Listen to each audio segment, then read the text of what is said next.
Strong.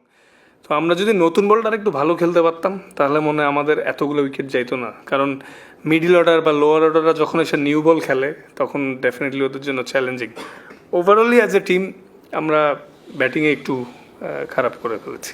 দেখেন, পাকিস্তান সিরিজে কিন্তু ওভারঅলি ভালো ক্রিকেট খেলেছিলাম আমরা, batting bowling overall, that's why আমরা জিততে পারছিলাম। আসলে টেস্ট ক্রিকেটটাই এমন, session by session batting bowling সব কিছুই অনেক ইম্পর্ট্যান্ট। কিন্তু আনফর্চুনেটলি এখানে আমরা যেহেতু একটু চ্যালেঞ্জিং কন্ডিশন এবং এসজি বলে ওরা আসলে এখানে ওরা একটু বাড়তি অ্যাডভান্টেজ পাচ্ছে, কারণ ছোট থেকে ওরা একদম এসজি বল থেকে খেলে, ডোমেস্টিক খেলে, এবং ওরা আমাদের থেকে একটু বেটার জানে how to use SG ball properly. আমরা হয়তো প্রথম দিকে একটু স্ট্রাগল করছি, বাট তাও মানে আমরা আর একটু ভালো ব্যাটিং করতে পারতাম আমার কাছে মনে হয়, এবং আমরা ব্যাটসম্যানরাও সেটা অ্যাগ্রি করেছি যে যারা ওভারঅল টিম মানে যেহেতু নতুন বলে একটু চ্যালেঞ্জিং, আর তাছাড়া ওদের কন্ডিশনেও মানে নো ডাউট ওদের বোলিং লাইন আপটা অনেক স্ট্রং। তো আমরা যদি নতুন বলটা একটু ভালো খেলতে পারতাম তাহলে মনে হয় আমাদের এতগুলো উইকেট যাইতো না, কারণ মিডল অর্ডার বা লোয়ার অর্ডাররা যখন এসে নিউ বল খেলে তখন ডেফিনেটলি ওদের জন্য চ্যালেঞ্জিং।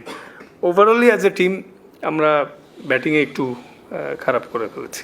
ওয়েদারের কন্ডিশনটা একটু টাফ পেস বোলারদের জন্য, কারণ বেশ গরম, চ্যালেঞ্জিংও, কিন্তু আসলে উইকেট একটু ক্যারি আছে, মুভমেন্ট আছে, ভালো জায়গায় বল করতে পারলে আপনি আপনার স্কিল শো করতে পারলে অপরচুনিটিও ক্রিয়েট হয়, যেটা আমাদের ফাস্ট বোলাররাও ভালো করছে, ওরাও করছে। তো যেহেতু একটু মানে একটা জিনিস প্রমাণ হলো যে উইকেটে হেল্প থাকলে আমাদের ফাস্ট বোলাররাও উইকেট নিতে পারে আল্লাহর রহমতে। এই জিনিসটা ইমপ্রুভ হয়েছে, এখনও আমরা আপ টু দ্য মার্ক না, বাট গেটিং বেটার।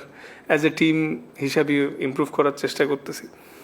তো ওভারঅলি আসলে এখনও অনেক ইমপ্রুভমেন্টের জায়গা আছে, ভালো তো শেষ নেই, কিন্তু এরকম উইকেটে হেল্প থাকলে আমাদের ফাস্ট বোলিংও ভালো করা সম্ভব, এটা আমরা বারবার প্রমাণ করতে পারতেছি আল্লাহর রহমতে। না, ইন্ডিয়ার হোমে ওরা যে কোনো টিমের সাথেই অনেক স্ট্রং প্রতিপক্ষ, আর হোম অ্যাডভান্টেজ সবাই নিয়ে থাকে। দেখবেন যে সামনে আমাদেরও হোম সিরিজ আছে, ওইখানেও আমরা হয়তো এভাবেই ডমিনেট করবো ইনশাল্লাহ। পাকিস্তানের কন্ডিশন আর অপোনেন্ট একটু ডিফারেন্ট ছিল।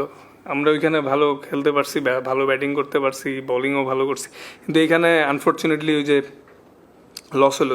আমাদেরও কিন্তু কালকে ওদেরকে আরও আর্লি অল আউট করার উচিত ছিল।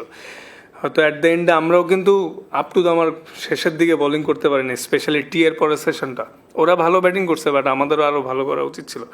মানে ডেফিনেটলি 350-তে অল আউট করছি, এটা অ্যাটলিস্ট মানে আমার মনে হয় 250-র মধ্যে অল আউট করা উচিত ছিল, তাহলে একটু ডিফারেন্ট বল গেম হইতো। মানে end of the day we are team, accept করে নিচ্ছি যে আমরা আমাদের পোটেনশিয়াল ওয়াইজ ভালো করতে পারিনি, কিন্তু এখনও কালকে আছে, দেখা যাক কী হয়। আসলে সবারই স্ট্রং জোন উইকনেস থাকে, যারা মানে ইন্টারন্যাশনাল লেভেলে আসলে সবারই ইমপ্রুভমেন্টের কোনো শেষ থাকে না, এবং যার যেখানে উইকনেস আছে সেটা ওভারকাম না করলে যে কারোর জন্যই সার্ভাইভ করা ডিফিকাল্ট, বলার বা ব্যাটসম্যান।